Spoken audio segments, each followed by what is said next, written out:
আপনারা যারা মনে করেন আমরা হোম বেকারসরা কেন কেকের দামটা একটু বেশি রাখি, আসলে আমরা হোম বেকারসরা হচ্ছে অথেন্টিক ক্রিম দিয়ে আমরা কেক ডেকোরেশন করি, কেক বানাই। আমরা দোকানের মতো হচ্ছে ডালডা দিয়ে কেক বানাই না। সেক্ষেত্রে আমরা যদি সেরকম ডালডা দিয়েই কেক বানাতাম, আমাদের কিন্তু কেকের প্রাইসটা আরও অনেক কম পড়তো।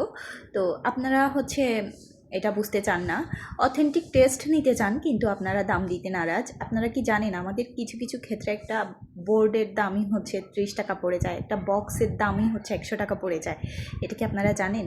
না জানিও অনেকে কি করেন, ভুলভাল মন্তব্য করেন আর ইনবক্সে এসে আপু দামটা কমান, দামটা কমান, কেন করেন বলেন তো? আসলে আমরা তো আপনাদেরকে খারাপ জিনিসটা দিচ্ছি না। আপনারা যখন শপিং করতে যান তখন দেখেন যে একটা জামার কাপড়ের মতো হচ্ছে 3টা আছে, একটা ভালো, একটা লো, একটা হচ্ছে মিডিয়াম। তো আপনারা সবসময় চান কি ভালোটা, সেটা সেক্ষেত্রে বোঝেন হ্যাঁ ভালোটার তো ভালো দাম। তো সেম আমাদেরও ভালো জিনিসের আমাদের থেকে ভালো জিনিস নিতে চান, ভালো কেক নিতে চান, কিন্তু ভালো আপনারা প্রাইসটা দিতে নারাজ কেন? আমরা তো কষ্ট করে কেক বানাই, আমাদের অনেক খরচ পড়ে যায়, আমাদের খুব একটা প্রফিট থাকে না। তো এই কেকের লুকটা ছিল এটা। সবাই ভালো থাকবেন, ফেনী বেকার্সের সাথে থাকবেন। আল্লাহ হাফিজ, আসসালামু আলাইকুম, ধন্যবাদ।